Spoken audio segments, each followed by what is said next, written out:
And we are live.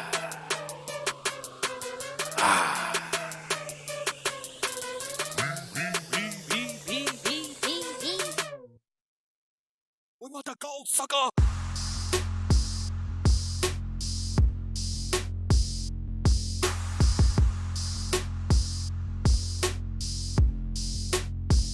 We want the gold, sucker.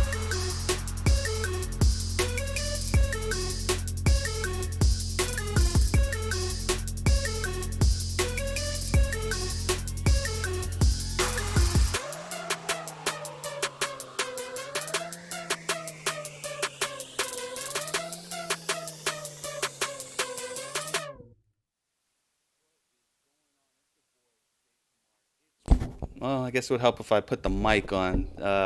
Technical difficulties, but that's okay. It's your boy Sage the Mark. It's Real Wrestling Podcast, coming to you guys live on a Thursday, as normal, as usual, as usual.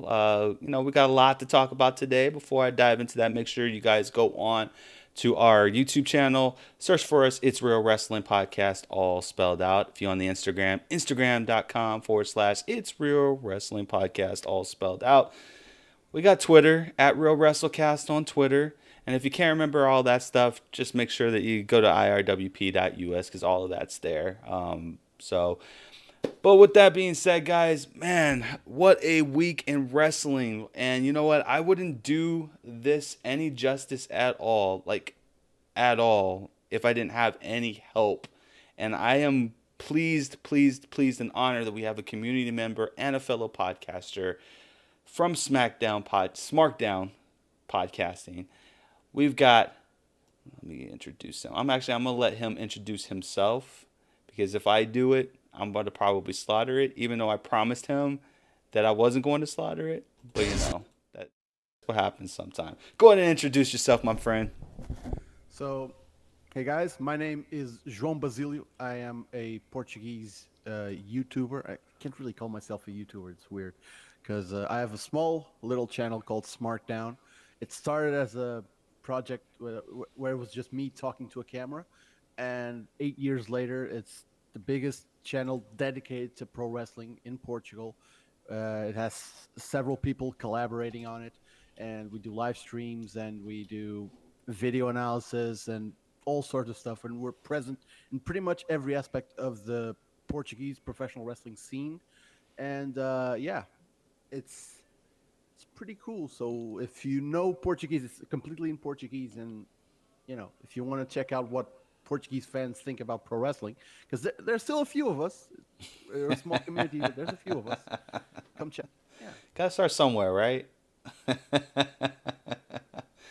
All right, my friend. Well, before we get in, I know it's gonna get heated, and we're gonna talk about some things. Before we get into the wrestling, for me, I always like when I interview, or have guests on my show. I like to kind of understand like what got them into wrestling because I think it's important to understand, like, how you got into this passionate world that we call professional wrestling or professional entertainment wrestling or sports entertainment or whatever kind of moniker you want to use. But how did you get into wrestling?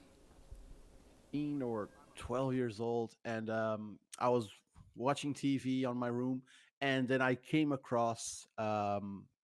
It was like it was on a cable channel that we have over here, and it was like, what is this? I've never seen anything like this. And I still remember that the first match that I watched in full was the famous Iron Man match, 1 hour Iron Man match on Raw between Triple H and Chris Benoit for the World Heavyweight Championship. That was my first glimpse into the world of pro wrestling, and it was a great match.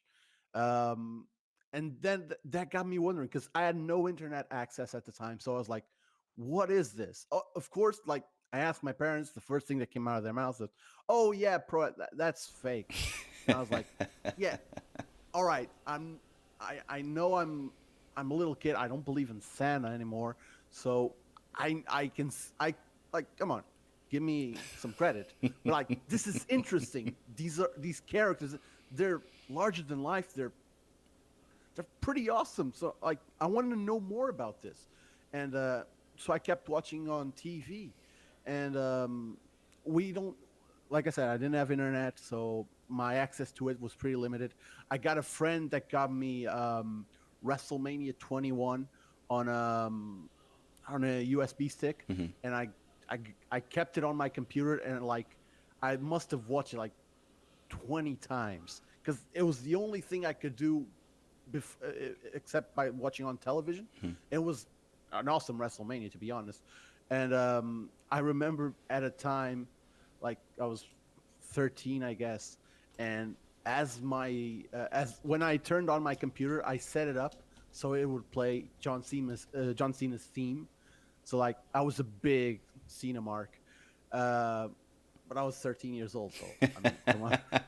Um, then I got a bit disconnected because life and teenage dramas get in the way of things, and I sort of left it by the side, and I was like, So what what year? What actually? year would you be talking about when you kind of disconnected? Because I think we all go through that period of time, and especially from the early age of wrestling to like towards our middle age, not middle age, maybe teenage age kind of thing.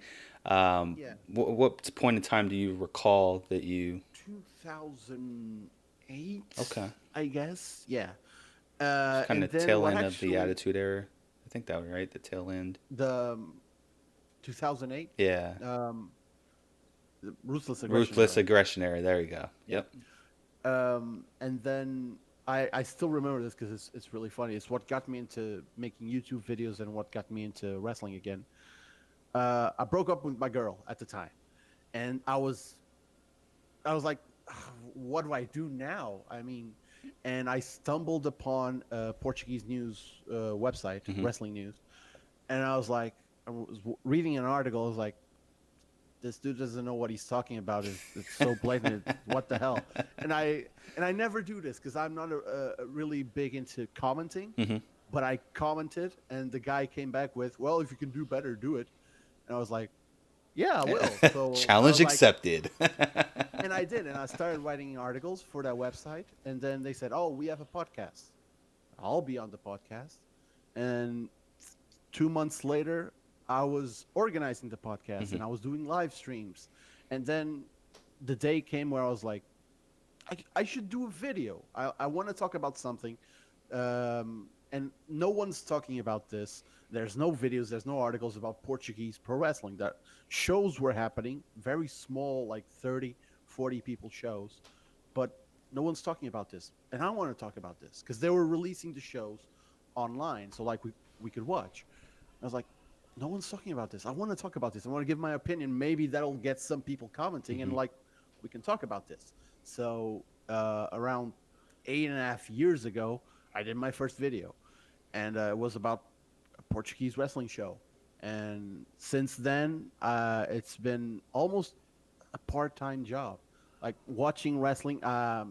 Ever since that first video, I've never missed a video. I started doing 3 videos a week, and then Hmm. I established my weekly schedule. It's like 1 video a week and a stream.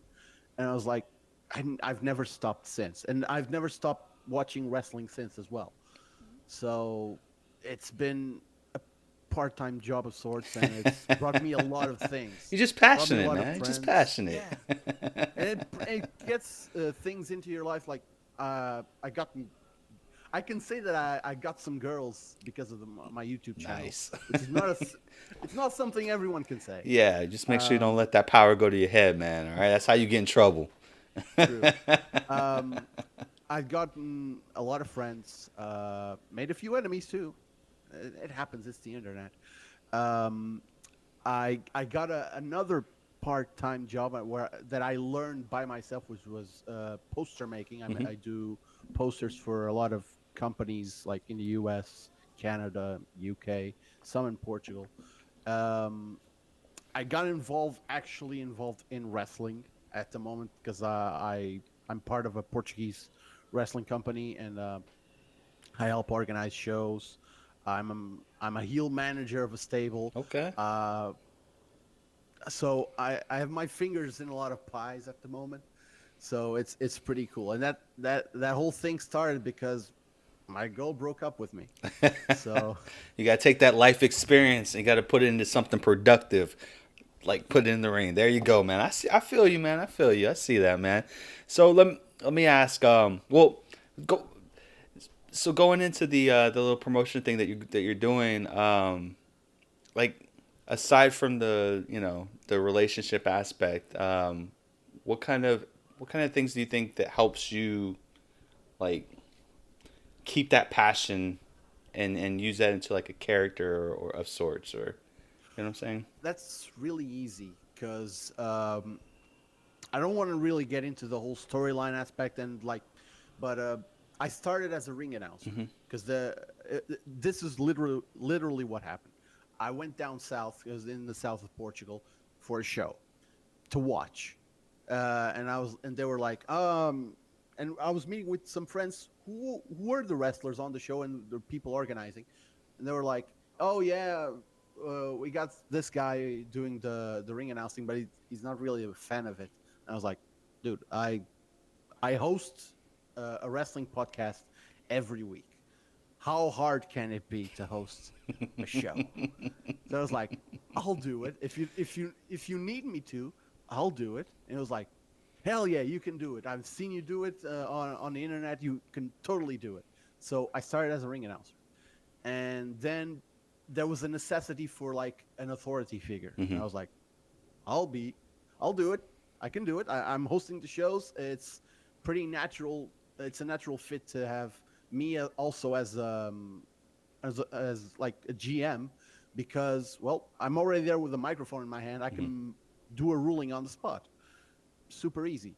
And then came the necessity to create a heel stable, and I was like, all right, so you got the champ, you got the top heel. He's he says he has everything going for him. He has all the victories. He deserves a title shot, and the company won't give it to him. That's cool. Then you got another guy who has his cousin, and they're in a tag team, but he keeps losing matches while his cousin keeps winning Mm-hmm. and became the champion. So he's like, what do I have to do?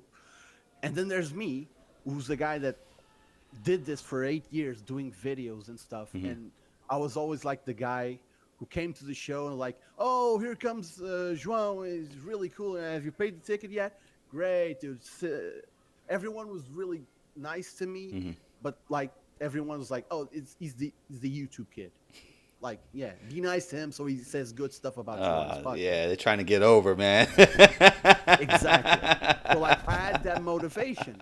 So when I did my heel turn, which was like we set up the title match and I pulled the ref out, and then the champ was like, "What the hell? What's happening?" And then his cousin came out to help, and holy shit, he turns on him as well. So it was like a big moment. And I actually, I have my claim to fame is that I made the 3 count that changed the championship Nice. in this promotions. One of my big dreams was to become a referee, actually, and I hope it's something I can still do in the future. So I can say I made the 3 count that changed wrestling history in Portugal. So, kind of. It's always the And we little set up, things, man. It's always the little things that yeah. make it bigger in the end, man. And when you do make that transition to a referee, let me know because I got tons of questions, about the role of a referee, and how they pace things around. And I want to get it from like someone who's actually done the job. So you have to promise me that when you become Oh, that referee, when you achieve that goal, that boyhood dream with a tear in your eye, you're gonna come back on the show and you're gonna report because that to us. the interesting thing is over here we have some really great referees and we have a really shitty one. So I know from experience what I should do and definitely what I shouldn't do. Gotcha. So, and watching a lot of wrestling, like you sort of pick up things, and you gotta watch the referees in the match. Like sometimes some matches are a little more boring, and you start focusing on other things. Some people look at the crowd. Some people start looking at the ring for some reason. Always look at the referees because they're an integral part of the Right. match. They pace the And match for the wrestlers. exactly, It's and kind of not just in hard to WWE. yeah, and it's kind of hard to really like from the outside looking in from a television perspective. It's kind of really difficult because of the way that the production cuts away from the referee Yeah. to really. So that's kind of interesting that you would that's one of your dreams and goals is to be a referee, considering that you don't really see a lot of them. Now, when you're there live, it's different. Like they're up in your face, you get to see everything. But Mhm. just looking in from a TV perspective, I think that's pretty interesting that that's what you want to do. And I mean, WWE has some great referees, but like my major inspirations are like indie referees, like Hmm. Bryce Remsburg. Most recently, oh, what's her name from AEW? They call her Girl Hebner. Girl Hebner. Uh, I mean, it's Aubrey. I can't remember her name, but she's also really good. And who else? There was another ref. Aubrey Edwards. Aubrey Edwards. Yeah. Yeah, she's phenomenal. And Rick Knox from PWG, Yep. now AEW as well. Phenomenal refs. They're like, they can be the focus of their spot because they can have spots in the match because they know what they can do. Like Bryce is an amazing comedic referee. Hmm. So they can have their spot, but at the same time, they can fade into the background and give the superstars their spot to Yeah, shine. they're shine. So you gotta find that middle point between being a part of the match, but not being too noticeable, not stealing the thunder from the wrestler. Right. So those guys can do that. Like if you need them to do a comedic spot, they'll do it. If you need them just to be refs and like to be the 3 count that we hear, but don't really look at, like we look at the shoulders, we look at the wrestlers, we don't really care about the ref except for that, for the noise of the 1, 2, 3. Right. Like that's perfect. That's what we need in a match. So that's one of the things like that interests me in being a referee because they are important, but they're like sort of invisible. So it's interesting. It's part of it's part of what makes wrestling great. Yeah. There's a lot of things that go into making a show, and that's often overlooked by fans. Mhm. But I've always had Yeah, a lot of interest in the it. smallest details are always overlooked by the fans. So I have never dismissed the importance of a referee. I mean, my favorite referee of all time is Nick Patrick. And he gets a lot of crap, but I mean he was he's integral in a lot of, just like Hebner, man. He was integral in a lot of important aspects, and the flows of his matches were just like amazing as well. So that's like kudos to him. The unsung hero is the referees for sure. So switching gears just a little bit. I do want to, just for the record, who's your favorite wrestler of all time? CM Punk. CM I have Punk. to say CM Punk. Okay, All time. I can respect that. The follow-up question, the obvious follow-up question is, you think that he will ever wrestle again for a professional, like for a big-time organization? See, for the last since he retired, I've been telling everyone, like, leave the dude alone. Everyone wants to see him come back. I'm just like, I look at wrestlers not just as wrestlers but as people, because they are people. But a lot of fans forget that sometimes. They're like, oh, they're here for our entertainment. No, they're people. Yeah. So treat them like people. Yep. Like, I want the dude to be happy, so I want him to do what he wants. I'm not a big MMA guy, but if he's into MMA, if he wants to do MMA, if he wants to commentate, like, sure, do your thing. I'm a fan. I'm as much a fan of CM Punk as I am a fan of Phil Brooks. So let him do his thing.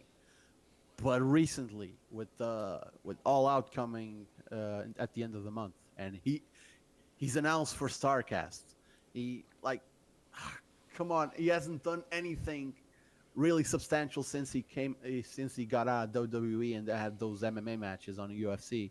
I'm like, this is too perfect. now I'm buying into it. Now I'm like, The stars are okay, aligning, maybe huh? it's You got the stars, they're like, aligning. and I know I'm setting myself up for It's in disappointment. I know it. Chicago. I mean, everyone was saying that for last year for All In, Yeah. and I was like, no way, no Well, I chance. mean, This and the year, funny part about it is that they had released that footage of him as at an indie organization, masked, yeah, and doing a couple of wrestling moves and stuff like that. So, I I don't think that you're beyond like crazy to think that he won't come. But phrasing there, but I completely agree with you, man. Like I'm CM Punk is arguably one of my favorite wrestlers as well, and I've always been in the camp with him, that if the dude wants to come back to wrestling, he'll come back to wrestling. In the meantime, just let him do his thing, man. There's life after wrestling, and you just gotta let them do their thing. We like they're not our servants, right? They're not monkeys dancing monkeys, and I agree. Sometimes fans get so enthralled in passionate about the character itself that they forget to look at the person behind the character. So I completely agree with you on that, man. But that's good, man. That's good. So now that we got the formalities out of the way, my friend, it's time to get down to business. What we're here to talk about. It has been a crazy, crazy, crazy 4 days of professional wrestling. Now, I'm not. I do want to save some time for the G1 at the very end because I'm not a G1 guy myself, but I did catch some I of the haven't watched clips. it yet either. So if if you want to talk about that, we could talk about that at the end. But let's get into it, man. Let's start with NXT, man. Overall, what were your expectations going into NXT, and did it meet your expectations at the end? Takeovers always deliver. It's a constant in the NXT product. They always deliver at Takeover, and I haven't seen a Takeover that I didn't enjoy, but this particular Takeover I felt it was a lot of like a maintenance show. Yeah. They just it was just like, let's take care of this. Let's put on a good show, but like it had no real significance. Like if you showed this over 3 weeks of TV, it would have been the same thing. Like you could have put on some good matches and things, but it would have been the same because there was nothing really consequential coming out of this. Yeah, Io Shirai defeated Candice LeRae, and it was a great way to really present Io as a future top heel. That's great, but like the North American Championship three-way was good, but no title change. Women's title, as expected, no title change. Main event, no title change. Tag titles, no title change. Good matches, but nothing really consequential. And I'm not the type of guy that needs to see a title change every show, but at this point, I was expecting something to change, and it just didn't happen. Yeah, so I guess I kind of take it like I see your point from that aspect of it. Going into it, this is probably the first takeover that I hadn't watched the previous 4 weeks or 4 to 6 weeks of live TV tapings. And one of the things that I love to give kudos to the NXT crew is that you don't. It's sad, but you don't actually need to watch any of their weekly matches to get into the storyline. They do a great job, and one of the highlights is that they put together a great package for each particular match to kind of tell you exactly where, what the story is, what to expect, and kind of going there from there. So, overall, I liked the presentation. I agree that it wasn't probably one of the better takeovers, and it wasn't so much that there was a lack of surprises here and there. It was just so much as that it was just more of a, hey, these are our guys. We're showcasing different people. Like, I think that's what it was. It was more of a coming out show for a lot of different people. So, like, for instance, the tag team champions, we actually saw a lot more showcasing from Dawkins than we did from any of the other ones. Like, we don't really see Dawkins have a strong showing on any pay-per-view whatsoever, or even on the live show. It's usually Montez Ford that's kind of showcased. So I thought that was great. Io Shirai, don't even get me started on Io Shirai. And this is actually my first time actually seeing a full Candice LeRae match. And I have to say, Candice LeRae is amazing. Like, I understand why people are so high on her. And I only heard about, like, I've seen Io Shirai matches, but I've never seen her heel. And everyone who's told me, about Io Shirai is like, go see her heel work in New Japan or go see her heel work at some other. And I was like, you know what? I'm gonna save this for Takedown or for SmackDown or SmackDown. I'm gonna save this for Takeover and let me see it from a fresh set of eyes and see what people are talking about. And by God, she's probably the best, and I think she's probably the best wrestler today. That's just my opinion, man. Like You're not the only one that thinks that. To be honest, her storytelling in the matches, the crispness of her moves, her facial expressions, like her attitude. Like this is hard to believe that this was a face 2 months ago, one of the hottest faces 2 months ago, just totally turning things around. Probably arguably had the best match of the entire week for professional wrestling. So I loved it, man. I do question though what they're gonna do with the North American title because that match to me was kind of stale. I don't know about you. oh, I enjoyed it because like Pete Dunne is one of my favorite wrestlers at the moment. So he's phenomenal, and I got to watch him live over here, so it was like surreal. And he's so young. He's still so young, and he's younger than me. I'm 27 years old, and what is he? He's like 23, 24. Yes, it's scary. He's 25. 25, okay. But it's scary how good he is at that age. Yeah. And his run with the UK Championship was epic, phenomenal. He became that like he made believers. He made believers. Oh yeah, like he carried the beginning of the NXT UK brand, like completely. And the only guy that could conceivably take over that spot, that position as the really top guy, the foundation of that brand was Walter. Yeah. So that was a great choice to be the successor.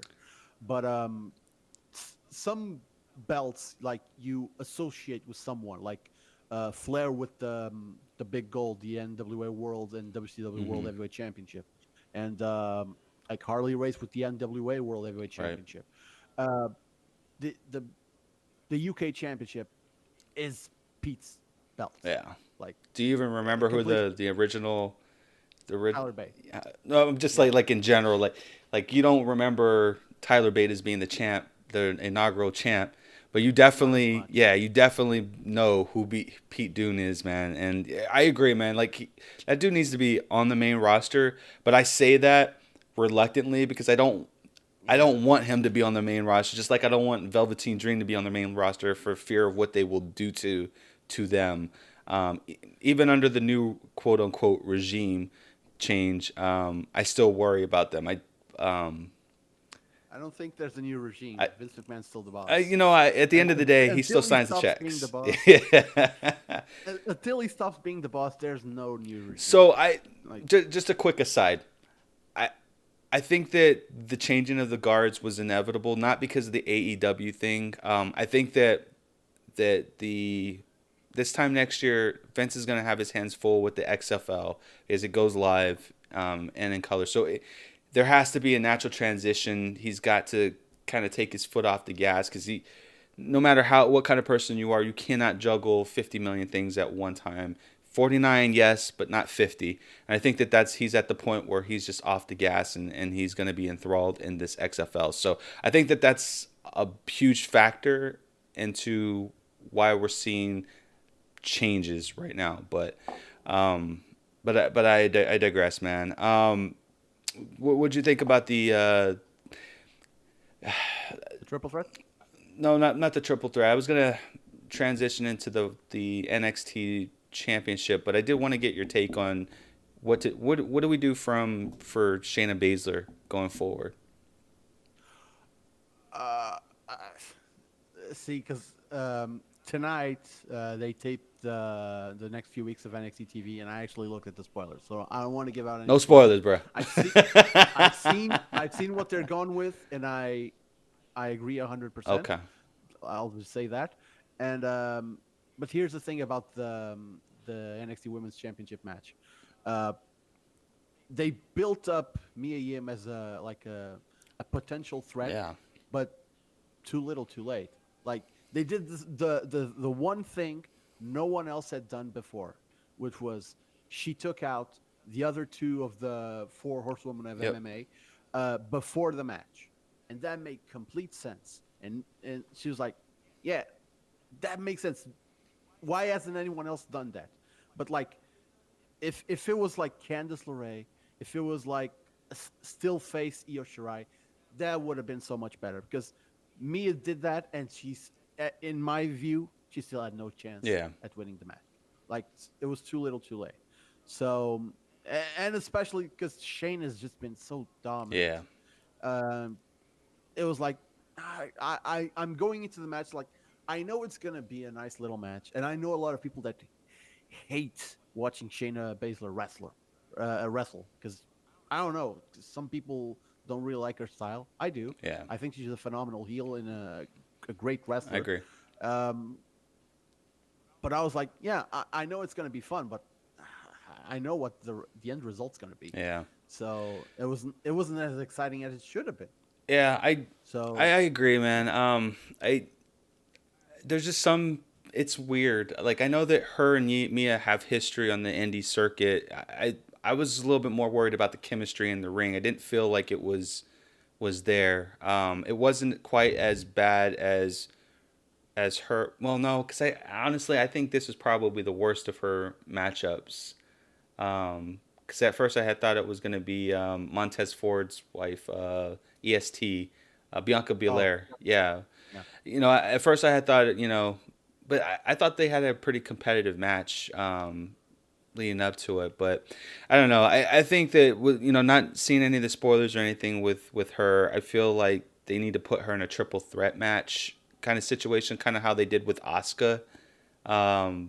Because to me, I think that's the only way that you're going to really get a competitive match out of her, unless you're going to put her with the Japanese star like Io Shirai or Candice LeRae, who's trained in that area, which I think that's what they're going to end up doing, is putting her with Candice LeRae, but I don't know. I'm still convinced the only way Shayna will lose her title is through a multi-woman Like match. a triple threat or a fatal four-way. Or four-way. Yeah. Yeah. I agree, man. I think that's the smart way to play it, is to have her lose the match at a triple threat. Unless you bring Kairi Sane out to take her out, which Kairi Sane seems to be the Achilles heel, but I don't know. I digress, man. No, we have to save Kairi Sane to be on catering, but she's not being on Raw or SmackDown. Nah, man. They waiting for the only reason why they called her up is they wanted to condition the crowd for her at WrestleMania, so that when they go into Tampa, they got the pirate ships, and like that's the only reason why she's even there. Not to say that she doesn't deserve to be there, because she does. Like her and Asuka are great. I think that once they turn them against each other, it's going to be amazing. But yeah, I mean, Kabuki Warriors is another travesty, and we'll talk about that later. So NXT Championship, man, what did you think about that one? I mean, it's Adam Cole and Johnny Gargano. Yeah. Probably two of the top pro wrestlers in the world today. Yeah. So they took something that I wanted to see for so long, which they didn't call it, but this was 3 Stages of Hell. Yeah, it was. It was. I thought it was smart that they didn't announce what the third one was. I thought that was pretty awesome. That was cool, but come on, as soon as people were starting to get into the building, tweets were coming up. Yeah, there's a cage. The smart. That's why you gotta stay off social media, man. I mean, I wasn't on Twitter because I don't use Twitter much, but like I was doing my pre-show stream, and I was like, before I even started the stream, one of my hosts was like, "Yeah, dude, it's gonna be a cage match," and I was like, "God damn it, don't spoil me." But I mean, why wasn't it a ladder match, for example? Because that would have been a lot more. It would have been safer to. It wouldn't be spoiled in any way. It'd be really hard to spoil that. I think it would have been predictable though, because I mean, you see two small guys, you automatically go to Shawn Michaels, Razor Ramon, kind of thing, and then you're like, ladder match. It's got to be a ladder match. I think with the cage match, and then them saying that, hey, the only way that you can win is inside the ring and not outside the ring. I thought that kind of brought a unique flair to the match itself, but I don't know. It was a good match. Definitely not. It's probably the second match of the show, second to Io Shirai and Candice LeRae, which I think was like the show stealer throughout the entire weekend. But yeah, I mean, I don't know. I think this is Johnny's call up, man. I think that we're gonna see him next week in the King of the Ring tournament. What do you think? What do you think about that prediction? Everyone's been announced for the King of the Ring tournament. Actually, I think someone's gonna get hurt and injured, and then he's gonna end up coming up and taking that spot, man. All right. I don't know. Don't sleep on that, man. Again, don't sleep on that. I won't. I was actually thinking like they were gonna take Kevin Owens off, like Shane was gonna take him off to punish him, but apparently like he just has to pay a fine. Yeah. Like let's not punish him by taking him out of a potential title opportunity. No, let's just take his money. $100,000. Still a lot of money. Like again, I saw the spoilers, so I won't say anything. But I'll say this: it wouldn't be the first time that someone was in NXT doing stuff and on the main roster And doing something else. So, okay. Yeah, I'll take because that. Kevin Owens was NXT champion and he was on the main Yeah, roster. he was on the main roster. Beat John Cena for the title, U.S. title, man. Yeah, so both are possible. Yeah. So he can totally be on the tournament. Dude, next week can't come soon enough, man. I'm so excited. Let's go. SummerSlam. Oh, my goodness. I don't even know where to start with SummerSlam. What'd you think about this, just in general, SummerSlam? Your expectation versus the actual. It was a heel heavy show. Yeah. I was expecting a lot more face wins, but the thing that really got me like mad was the main event because here's my take on it, and I already talked about it on my channel, but I'll do it again. Rollins was put in a position where he shouldn't have been able to bounce back from, like on Raw, because it was just stupid. Like he's hurt, and Brock's in top shape, but yeah, let's go attack him. This chair will surely help. I can't swing it, but it will surely help. And I was like, it was the dumbest thing. But he had heart and guts. Yeah, he had no brain though, but he charged. He stumbled to Brock and got his ass kicked, and then cut the shittiest promo that everyone in the arena was like, "What?" I was like, "What's he saying? Oh, he's gonna win." Yeah, right. And then you'll say, "Oh, that's to create that underdog aura, like to make you believe that like he has no chance." Well, no shit. He's across the ring is Brock Lesnar. Everyone that goes against Brock Lesnar is the underdog. Mm-hmm. That's the Brock Lesnar match. So when he beats Lesnar, I'm like, what for? What was the last few months for? Why give Brock the money in the bank? What? It was just so meaningless. I was like, it felt really stupid. Yeah, So, I think they only gave them the money in the bank specifically so that he could headline SummerSlam. I honestly, I truly, like, in retrospect, think that that's what it was. I knew in the back of my mind, I knew that he wasn't going to be the champ by October, just because like they're going to save him for the SmackDown show on Fox. It makes sense. Yeah. I mean, he was really a SmackDown guy and not a Raw guy during his comeuppance. So it would only make sense that he returns to the very place that made him. So I'm not surprised, man. I'm not surprised that he lost. I'm surprised that the match went as long as it did, which I give kudos to WWE for at least hearing us. Like we didn't want Brock as Universal Champion or hold the belt hostage, which I will also give him a credit for that as well, because since winning the belt, he has actually been on every Raw in some form or capacity, for the exception of 1 week, which it's again, it seems like that they are listening to not our demands but our concerns, more or less. So um, the let me see. I liked the Trish and Charlotte match. I was a little I was a little concerned just to see how they were going to protect Trish, because I know that she's been out of wrestling for quite some time. But I've never been high on Charlotte. I know that everyone thinks that she's like the greatest thing since sliced bread in terms of women wrestling. I don't see it. One of my biggest critiques of Charlotte specifically is that she doesn't have the capacity, or did not have the capacity, to really make her opponent look good in the ring, which is one of my pet peeves of a wrestler. Period. She made a believer out of me with Charlotte. She did a phenomenal job of storytelling, putting her over. She did a great job of like leading the entire match. Like, Charlotte made a complete believer out of me, not as the greatest, but just as a like one of the top women's wrestlers today. Um, but yeah, so what would you think about the match?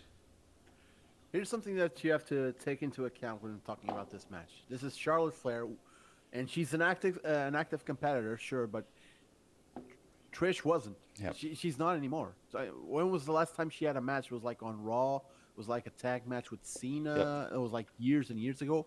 So that, that this is like she's not Trish is not coming back. She came to do this match, and like ring rust is a factor. Yeah. So you have to believe Charlotte was like in charge of the match. Oh, hands down. Like, and she had to carry.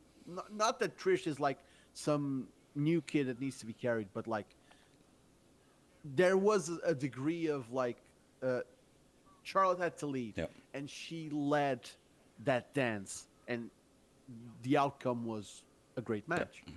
So that really shows that Charlotte is one of the better women's wrestlers on that roster, like one of the best, Yep.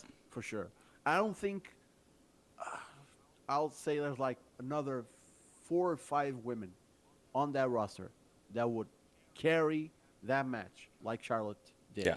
And maybe not as good as Charlotte did, but like I think Asuka could do it. Oh, I think, hands down. Becky. Asuka's the best wrestler on that damn roster, man, and people don't give her enough credit for it, man. It's terrible. True. Becky could do it. Natalia could do it. Who else? Carmella could do it. I'm just kidding, man. I'm just kidding. I just had to see that as facial like- expression. Oh, 7-second dance break. I'm missing someone. Bailey. who's really Bailey's good. She's a good. She's not one. I'll say she's yeah. good in the ring, man. I think she did a Yeah. great job. Who was it? She fought somebody in NXT, and she just Oh, Sasha. no, not Sasha. Someone before Sasha. No, I think it was Nia Jax. Yeah, in NXT, Nia Jax. yeah. She did a great job in that match. Like, she made a believer out of me. Nia Jax made an impression on me because of Bailey. So That was a takeover. that was a match, right? takeover match. Yep. Yeah, I Yeah, remember choked her that. out. That was really Choked good. her out for the win. That was great. Everyone thought she was going to lose the Yeah. belt, and like, yeah, that was really good. Smart booking. Too. Yeah. But yeah, like there's a really elite group of women on the main roster, and Charlotte's at the top of the food chain Yeah. for sure. And she was the right choice to have Trish come and do this match. And like, I never thought Trish was gonna win, so like I had no doubt in my mind. But having her lose by submission, that got me. Yeah. I was like, wow, I wasn't expecting that. But if this is really a one-off, It's not. I'm like, We all know. I We all hope know not. the match that we want to see, and now that a certain somebody is back and is heel, I guarantee by Mania, we'll have that match. I'll just say that. True. But we'll get to We'll that when get we talk we'll about get Raw. to that. The you know the and we'd be remiss if we didn't talk about probably what was the highlight of uh of SummerSlam. Let me the Fiend. Fiend. Yeah, I just want to see if we were on the Yeah. same page, Oh, I man. know. I'm getting you like Goose, man. I gotta treat you like Goose, man. I gotta make sure that we in sync. You know what I'm saying? Wrestling is made of That's moments, right. and that was a Yeah. moment. More than any other match, this is the thing people were talking about after the show was Yeah. over.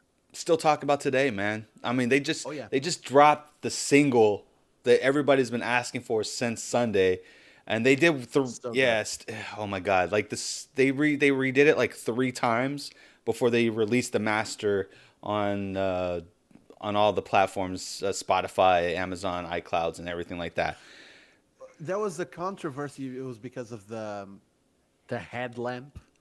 It was like they released the theme on YouTube, and they had shots from the headlamp, Yeah, and it was like, then they took it down and re-uploaded it without it, and it was like, oh no, he's gonna stop using it and stuff, and then he wasn't on Raw at all. yeah. So, which is Smart smart booking, move. smart. Well, we'll talk about that. Well, that's definitely Yeah. smart booking there, man. But that was one of one of the most awesome things I've ever seen. And I'm not like into scary stuff or really gory stuff, but that was like so. It makes sense as well. It was like that's not Bray Wyatt at all Yeah, under the mask. That's the Fiend. So he's something that's inside Bray Wyatt's head. So of course he's carrying Bray Wyatt's head. yeah. So it made total Made sense. To perfect me. sense. And it was the one thing that I thought it was really weird was the neck snap during the match. There was like, that's a neck snap that kills people. Don't do that. So like, yeah, don't try this at home and all of that. But like, don't even give people the idea that you can use the neck snap in a wrestling Yeah, match. I don't. It's that. I don't think we'll see that again. But I Yeah. did like that, man. And Goose wanted me to ask you because Goose is up here in the chat. Would you be interested in Bray holding his opponent's heads after he defeats them? Yes, and after he defeats them, like in the Firefly Funhouse, they're there as puppets. Oh man, that is good, man. That I like that. I like that book in there. So one of my I'm a very psychological kind of guy. So I dissected this thing from beginning to end, man. Um, and one of the things that I just I love this whole thing. Like at first, it felt like it was a movie. Like it didn't feel like a wrestling match at all. From the moment, Yeah. from the very moment, like it went full screen. Firefly Funhouse. The music started playing, and then like the movie reel just kind of like old school burnt out, and then it went into "Let Me In," and he just comes out there in the ring. You see a glimpse of the lamp, and you like, is it the lamp? And then the full reveal is like, oh, it's his head. Like I have just polymorphed into this entity. There's no longer Bray Wyatt in there. And then we get in the ring in the match, and something that I noticed that a lot of other podcasters and even wrestlers who have podcasts didn't even pick up is like I love the fact that he sociologically like has like a split in his mind while he wrestles. Like Yeah. like he struggles. Like you see Fiend taking over, and then all of a sudden you see like you see the you see Bray resurgences of Bray Wyatt and like doing the Sister Abigail and doing the kiss, and then almost like getting beaten by because of that weakness that he had of Bray Wyatt. The Fiend sees Bray Wyatt as a weakness and almost getting pinned and almost losing his match to Finn Balor, and then he just struggles in his head in the mid match like heel hurt. Like, what am I supposed to do? What am I love that, man. Like those little details right there is just, it's amazing, man. Oh Yeah, man. there's so much to unpack, and there's so much you can do with that whole hurt heel dynamic with his hands and his gloves. Like, you can have a sort of face Bray Wyatt on Raw doing Bray Wyatt, the Firefly Funhouse Bray Hmm. Wyatt, and he's listening to his heel hand. So he's helping out people after beatdowns and stuff. And like in matches, he's like he's wrestling, but he's like, "Dude, are you okay? You good?" And then you can switch in an instant, and he starts listening to his hurt hand, and he goes vicious. And you can it, people will be like, how do I feel? Like, I know what I'm watching, but like, and when you and that's why WWE can do this, and it's a gimmick that wouldn't work like on an indie level probably, because production, like, you can really zoom in on the hands and see the hurt and heal, and like you can really show the people at home like, oh, he's listening to his hurt hands, so it's like shit's about to go down. Yeah. Like, he's gonna beat this guy's ass. So there's a lot you can do with it. So that's a sign that the gimmick is good. Is like, there's a lot you can do with it, and when a gimmick is good is when you can integrate it into a universe, and you're interested to see how it interacts with other Right. gimmicks and other people. So I want to see this guy interact with the whole roster. Like, I want to see him come across our truth. I want to see him come face to face with Seth Rollins. I want to see him come face to face with Brock Lesnar. I don't want the match. I just want to see an interaction between Bray Wyatt and Brock Lesnar. So How would that work? so let me ask, like, I don't know what the heel is, like, because he hasn't fully listened to the heel part of his hand, and I'm wondering if he shows up and then he puts his hand, like, when was it he did that?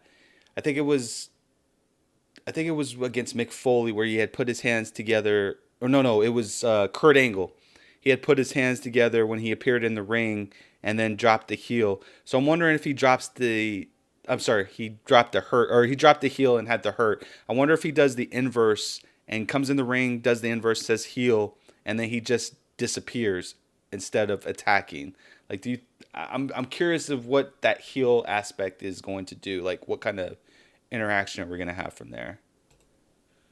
Yeah, that we still haven't seen that, so it can be just that he can just like listen to it and go, well, I'm not doing anything. It just leaves, or he can like actually help the guy, but at the same time, like, he can do that. Like, he listens to heel and like, yeah, he picks him up, and then right after he listens to Hurt, I'm like, yeah, I'm gonna drop this dude right here. Bam, like, it's instant. Like, you can really play with it and do a lot with it. Like, in the same segment, it could change two or three times, and like, you're on the edge of your seat, like, what's happening, and you can see these shifts, like, and it just needs to be really well, like, the producer needs to really be on the spot with this, and cameraman like need to be well positioned, like, to catch these subtle things, which are subtle. You don't need to beat people in the over the head with it. You just need to show it in the right way. Right. Doesn't need to be like a light change or something. Just film it right. The people will get it. And when people start to understand that dynamic, they'll be interested to see him with other people, see him interact with people, and see him in matches. Bray Wyatt, the Firefly Funhouse host, in a match is still something I want to see, and I don't know how that would work. Yeah. So, and we actually, Mike's coming a little hot here, so let me bring it down a little there. Um, so Goose and I had speculated a while back, like before Bray even, like, I think it was just like back in March or April, like right when they started doing the Funhouse thing, that and they introduced the Fiend. Like, we at first our thing was like we want to see him. We want to see Bray as the mouthpiece and the Fiend as the enforcer, the one who actually does the physicality in the match. But this weekend, after we had saw Bray Wyatt, Goose was saying, wouldn't it be cool? And it kind of sounds like where you're alluding to as well. Wouldn't it be cool if Bray does get into a match, and then maybe he loses, like gets like completely demolished and loses, just to show how frail and weak he is, and then the Fiend comes back and just like decimates that person, the person the following week. I I don't know. I think that's an interesting concept. But there's just so much you can do with him, right? To me, the Fiend needs to be like the nuclear option. Yeah. Like, not the last resort, but like when Bray is like, I'm done playing, that's when he pulls it out. He Just pulls it like out. Bray, Finn. Balor does with the Demon. Yeah. Yeah, I agree, with the exception of I want to see the Fiend on more pay-per-view matches than how the Demon comes out only once out of one of the four pay-per-views, one of the big four pay-per-views. That's what I would rather see, because I don't I get why they don't do the Demon at every single one, and it's mainly because it costs so much money to put him in makeup and all that other stuff. But this is a focal point of Bray's character, his involvement in his character. So I think that you need to see more of the Fiend on pay-per-view matches. Not every single one of them, right? Maybe maybe skip one, every other one, or something like that, or alternate him and Bray or something like that. But yeah, man, I agree. You got to protect the Fiend at this point. You got to protect the Fiend. And going into Monday Night Raw, it was a little bit of a disappointment that we didn't see him, but it was also smart booking that we didn't see him on Raw or SmackDown as well. I think that you need to protect him and not oversaturate people's need to want, like, not to appease people's want to see him every single, like, you want to have people yearning for more. And I think that that's what they're doing with having him off TV. Because you didn't see him, but they mentioned him. Yep. Like, so you keep that fresh in people's minds. So they'll be like, "Oh, he wasn't on this week. They were talking about him, and we haven't stopped talking about him since it happened." So next week, I'm pretty sure there'll be a Firefly Funhouse, and it'll be shown on Raw, and then it will be shown again on SmackDown. Yep. And I hope there's gonna be a puppet Finn Balor, and he's gonna be like, "Oh, I thought I could mess with the Fiend." I love that idea. I love it. I mean, it's just because to me, and what we've seen is the Firefly Funhouse is like Bray's mind. Yeah. So in his mind, it makes complete sense that Finn Balor would show up and be like, "Yeah, I just want to apologize to you because I thought I could mess with the Fiend, and I couldn't, and I got screwed up." So yeah, and then like some wacky stuff happens, and like the rabbit like stabs him or something, like because The rabbit's weak, bro. The rabbit's weak, bro. like that's the sort of thing that can happen in that environment. Yeah. So and again, that aspect of the gimmick as well is just so fresh and so it's limitless. Yeah. As there's a lot you can do with that. So, and we've just seen a glimpse with Finn Balor, which is like an ideal opponent, because everyone now wants to see the Fiend versus the Demon, and of course they weren't going to give us that on SummerSlam. That's a Rumble match or a WrestleMania match. Yeah, for sure. For sure. So everyone wants to see that, but this guy needs to have another feud because Finn is off on vacation now. Yep. So who's it going to be? That's a good question, and the great answer is we don't know, and we shouldn't know. Like, we should be continuing to guess by him attacking just random people out of nowhere. I will tell you this: I don't want him anywhere near Finn Balor or Aleister Black until we get to Royal Rumble. Period. Once we're in the hunt for WrestleMania, if you decide to tangle with one of those two guys, it needs to be then. But until then, like we just need to kind of stay away from there. Big takeaway from Monday Night Raw: the return of Sasha Banks. Before I get into it, what'd you think? I think the thing about like she took off the wig. She had the red hair, the pink hair, and like underneath was blue. Which was I a was like, swerve for Smarks. Just want to point that out there. That was a very big swerve to Smarks because, and I'll tell you why. all right. So we've been seeing these posts, and she's been making it relevant, and all her stands have been showing this where she took out all the color in her hair, and then Oh. on Saturday she posted some photos of her with blonde hair. So when she took off the wig, no one ever saw her with blue hair. Shout out to Sailor Mercury, but no one saw her with blue hair. Like we just didn't see that coming at all. So I just wanted to point that out there. A lot of people didn't see that swerve coming though. But go ahead, Ben. Oh, My bad. I digress. I saw that some people were like, she was posting lyrics from a song, Mm-hmm. and people were saying like for months, and people were saying, "Oh, she's almost at the end of the song." So it's like, yeah, so she's reaching that last line of the lyrics, so Yeah. it's gonna be then that she comes back.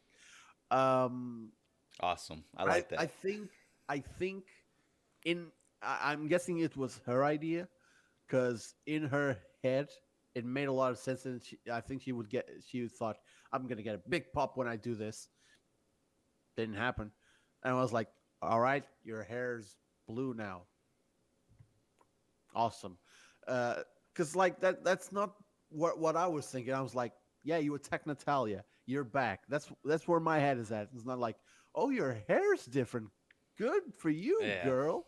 I'm like, No, come on. I feel you, man. I was just saying, like, for the casuals, that was like the blue hair was something else. But just, I think that it was a little bit to the Smarks because they thought that, you know, oh, she's gonna reveal her blonde hair, and instead it was blue. Just a little subtlety, man. Nothing big of importance, but WWE doesn't need another blonde girl. I agree. Not no disrespect, but yeah, and I totally agree. I like the different, and I like the blue. I think it suits her. I am so glad the boss is back, though. Yeah. It has just brought a resurgence to not just the women's division, just wrestling in general. Is we again, it goes to the saying like we're finally getting what we want. We've been clamoring for this since she's been on the main roster, since they took the detour when she was semi the boss in Team Bad, and and now she's like full-fledged the boss, attacking Becky, which seems to be where the next that should have been our clue that that's where she was. That anyways. But yeah, like we're the consensus that by Survivor Series she's gonna be strapped with the belt, right? Yeah. Yeah, Yeah, I think it's time. yeah, I agree. And it's gonna be a great match. It is. I can't wait to see it. It's definitely gonna be amazing. I am interested to see what her Royal Rumble and Survivor Series looks like. Um, because I can think of a couple of dream matches just off of the top of my head that I would want to see. One involving Trish Stratus, maybe at the Royal Rumble, and then maybe we get a title for title if Bayley holds the title by WrestleMania. We get a Sasha Bayley, like a true Sasha Bayley feud. I mean, Survivor Series will probably be champions versus champions, right? That's true. That might be like the starting of maybe the starting of their feud kind of thing, is having a competitive match because they're friends, and then Sasha just does something crazy, and then that leads to them having a WrestleMania feud. Because I think that that's where Sasha will blow off is during WrestleMania, but The, the thing that I future just booking here. yeah, I just thought of something. It was like, I don't see how the women's tag titles fit into Survivor Series, but I think that's the thing they say every time they meet in the creative team room is like, I don't see where the tag titles fit in this show for every show. It's like they can't book that thing. I don't know why they came up with it. Yeah, I don't understand that either, man. It's been ever since its debut, it's just been very hard to get behind. I think it's an important belt. Much like the 24/7 has just ultimately become a staple. I think that same level of enthusiasm could be for the women's tag team belts, but I think that they're just having a hard time finding compatible tag teams that can also have a good flow with their opponents, if that makes sense. There's just not a lot of chemistry on the 2-on-2 space in the women's area. Um, so I don't know. I mean, back when the belts were created, there were a lot of tag teams. Now, There were a lot of triple also, yeah, factions, women's factions, not tag teams, but triple factions. there were no. That was you're going way back. Like the faction, like Well, that's kind of where it started, right? I mean, that's oh yeah, it started, but when the yeah, belts were first, well, like when the first champions were when crowned, they were there were a crowned. lot of tag teams. Like it was the elimination chamber with the six tag But teams. were they tag teams? I mean, they felt more like Frankenstein kind of just put together teams. You had Both Carmella were.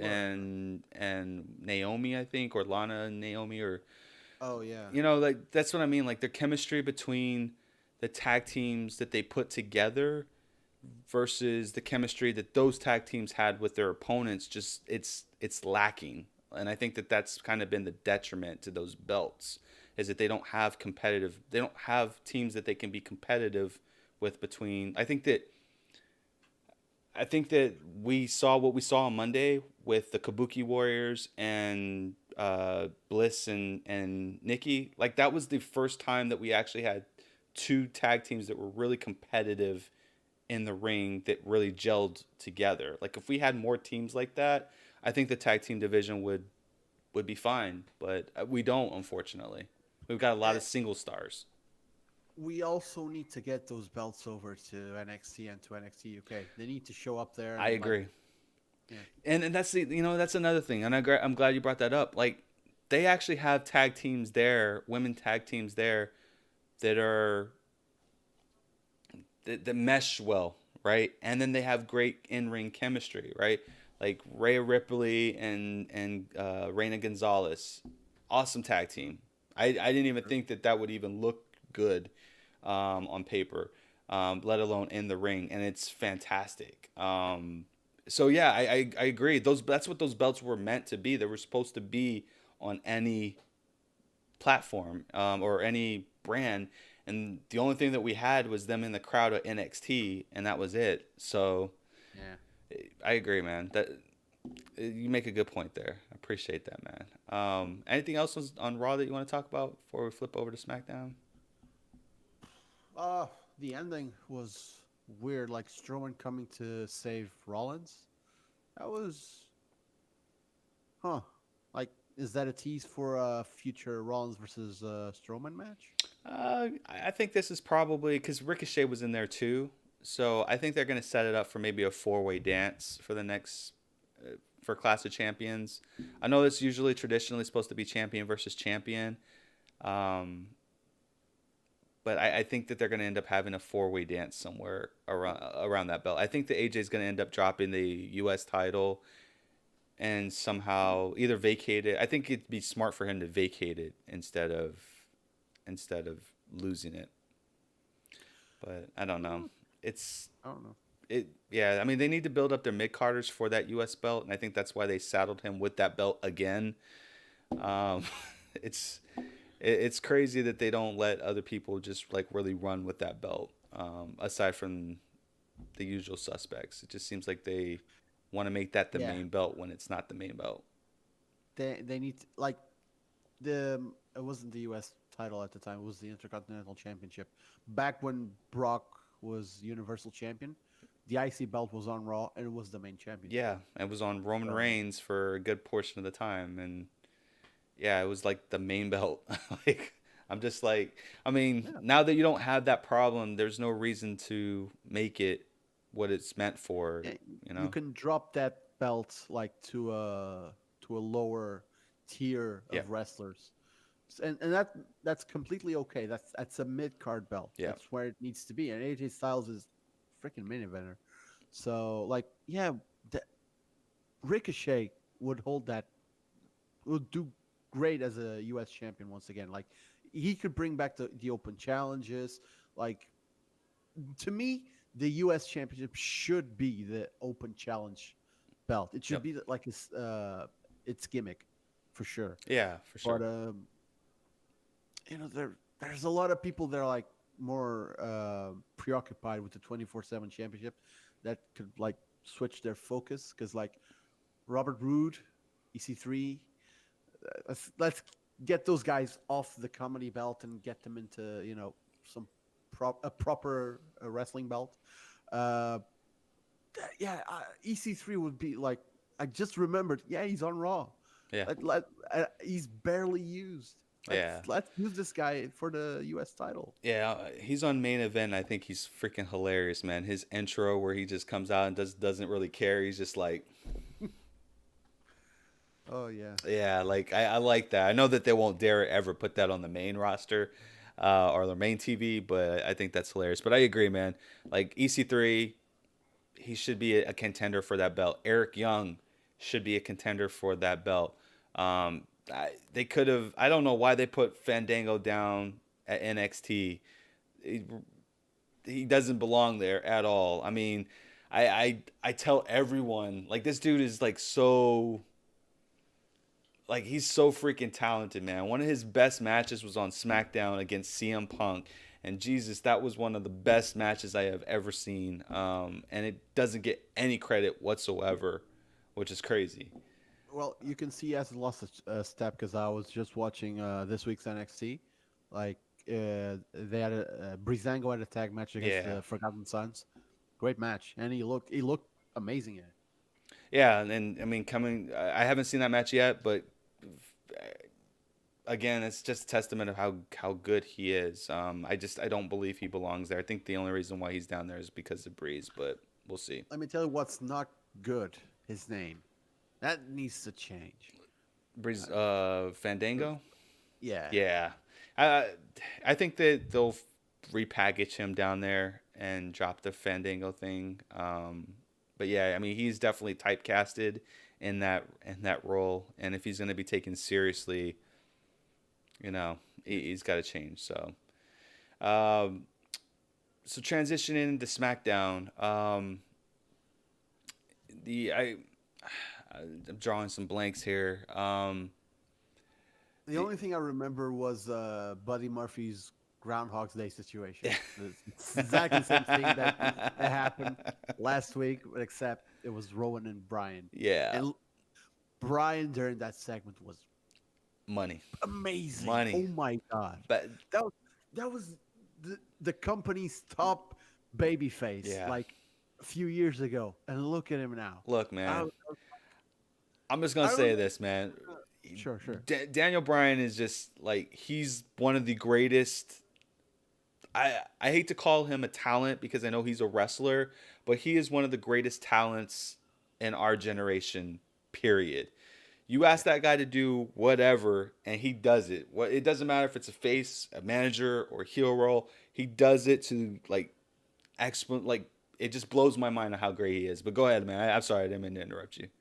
I was gonna say like at a certain point during that segment, he's all over Buddy Murphy, and I'm like, he almost looks like kind of stoned or something, but I know he's not. It's like so he's not stoned. He's like he's so neurotic. Like you can really see his facial expressions are fantastic. Yeah. And you're like, it's hard not to believe like he's really feeling what he's saying. Yeah. So I'm like, wow. I was like, I couldn't stop watching. I was like, what the hell? I was like kind of sad when it ended. It was like, and they started brawling and stuff. And I'm like, oh, like, dude, I want to hear more of these promos. I Yeah. want to see Brian just staring at the camera like that and delivering like, sort of monotone, and then like driving into some point he's trying to make. I'm like, holy crap,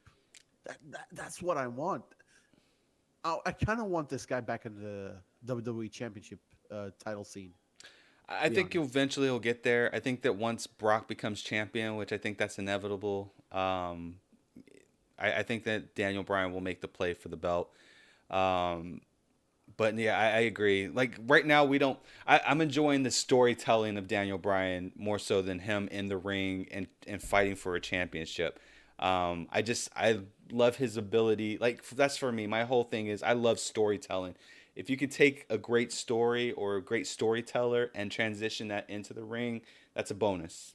It's in my opinion, that's a bonus. But I love this storyline. At first I didn't know what to think about it when he was coming out to make his announcement and then just walked back and didn't say anything to this whole deniability that I didn't do anything. I didn't run him over. Don't put your name in my mouth. Like this whole thing is money. And I'm not a big fan of Roman Reigns, the character itself, but I will say that um, I'm absolutely loving him in his position right now, and I shouldn't be surprised because you shackle him with Daniel Bryan, and it's always going to be money. But I like this, man. And I liked his match against Buddy Murphy, and I liked his ability to showcase Buddy Murphy, which has always been my gripe about Roman Reigns. He is the guy that the company wants to get behind. I am all good with that as long as they don't continuously just put him at the number one spot in terms of the belt. But I want to see more than just the 5 moves of doom. I want to see his ability to make his opponent look good without making him look bad. And That match did just that. it The did match that. he had. It was perfect. Yeah, I mean, it was that's perfect. how you get someone over and still beat him. That's like you make him show everything he has, and like you, sure, there's a 1, 2, 3, and he lost, but like people saw everything that they haven't seen because he hasn't been on that much. Right. That was like his second match since he got drafted from 205 Live to SmackDown. And his match got interrupted on the kickoff on Yeah. SummerSlam. But Which I like thought that was a good you, spot too. true. Yeah. Uh, he showed what he could do, Yeah. and like that to guys like Buddy Murphy, that's what they need to do because that's how they get people interested. I'm not saying he's like a bad promo or anything, but like he shines in that ring. So if you put him in the ring and you make people care, how do you make people care? Put a big name with him. Yep. Like, yeah, you can beat him, but people will be like, "Holy crap, Buddy Murphy was really good." Yeah, he lost, but he held his own against Roman Reigns. So Yeah. Kudos to them, man. And if he can continue to do that, I will welcome him with open arms on SmackDown because SmackDown is my baby. It's always been my baby. I was reluctant to have Roman Reigns on my roster, but if I continue to see this from him, like, yo, you good, man. You'll never get a boo out of me ever again. I just say that, man. So, but all in all, I thought it was a great show, man. Uh,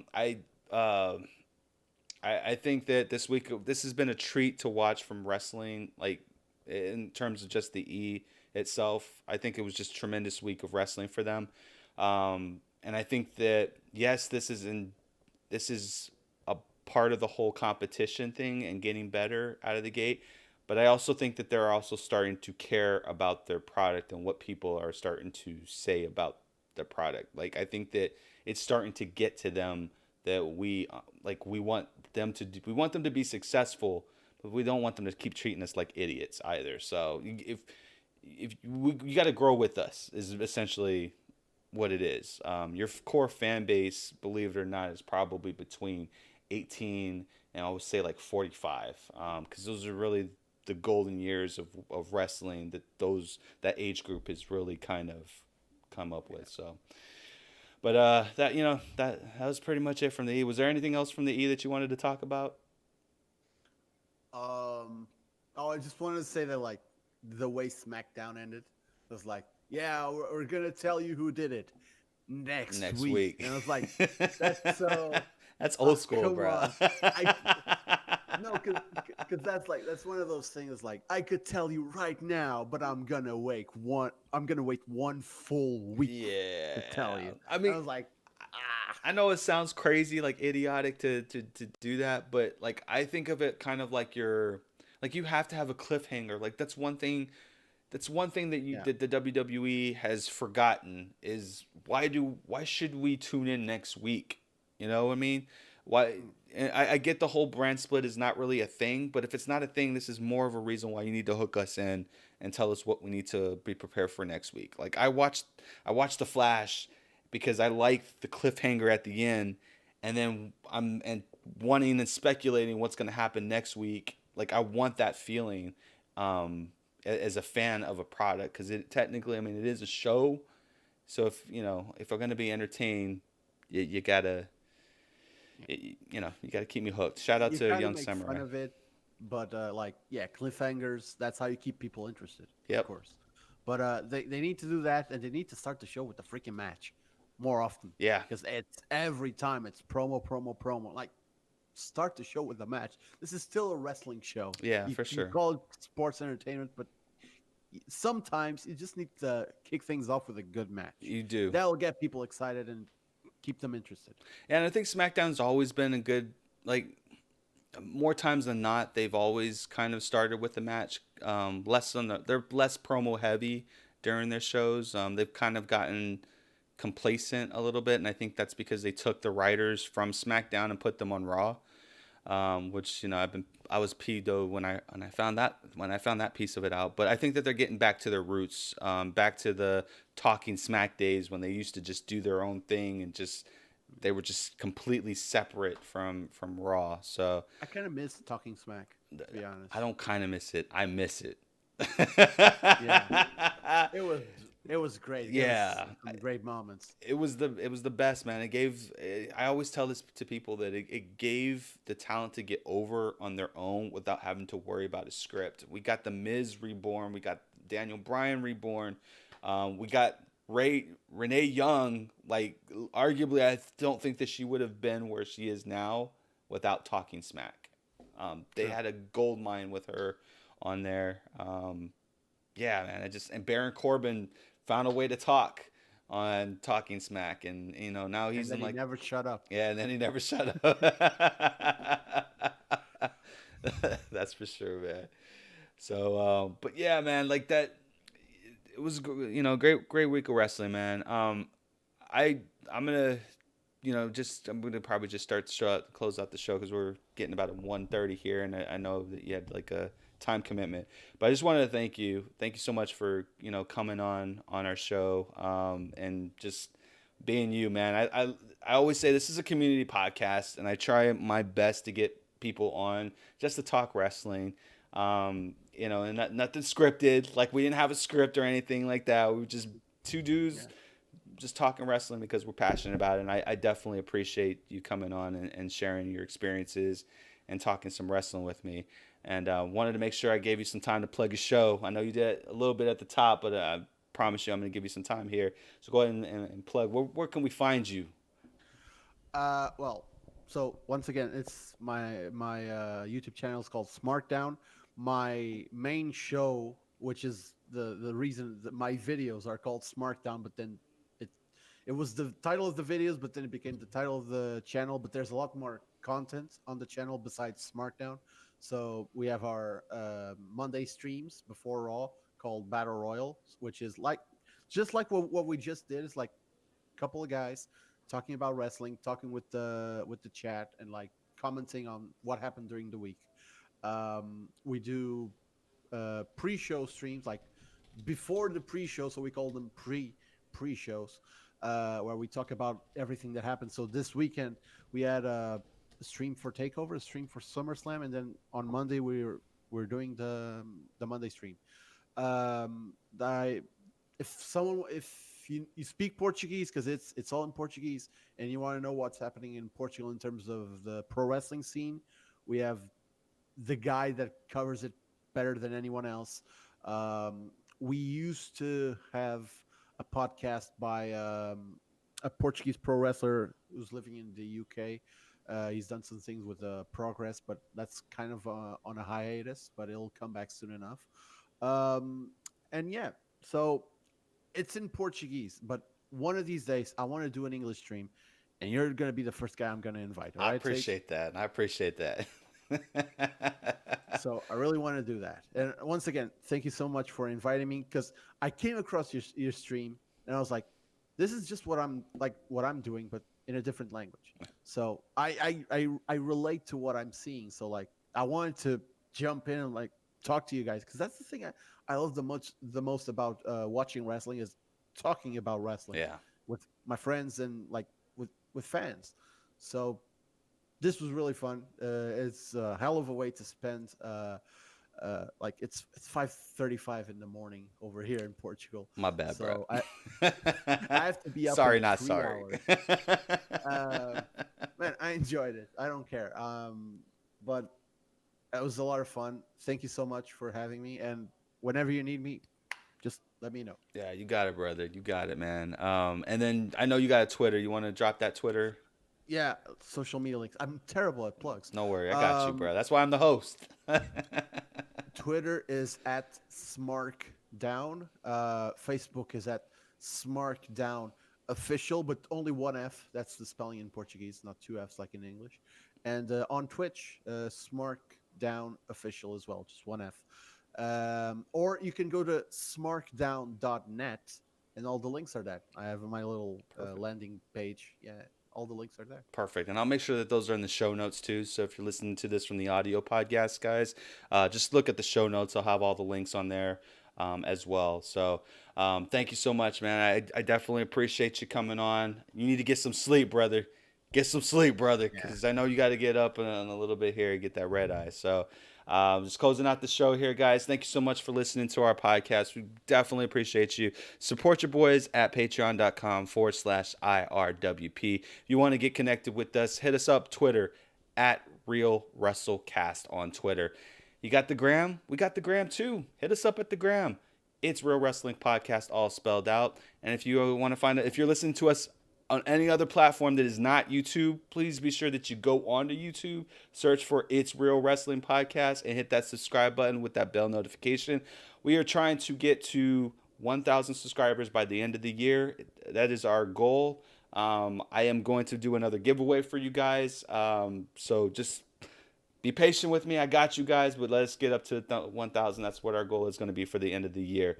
But with that being said, no, there's a lot of craziness going on in the world right now. You guys know that, there's a lot of divisiveness going on right now. But just remember, you got friends. A lot of your friends are wrestling fans. Instead of the hate, let's talk wrestling. Love one another, respect one another. But most of all, keep it real.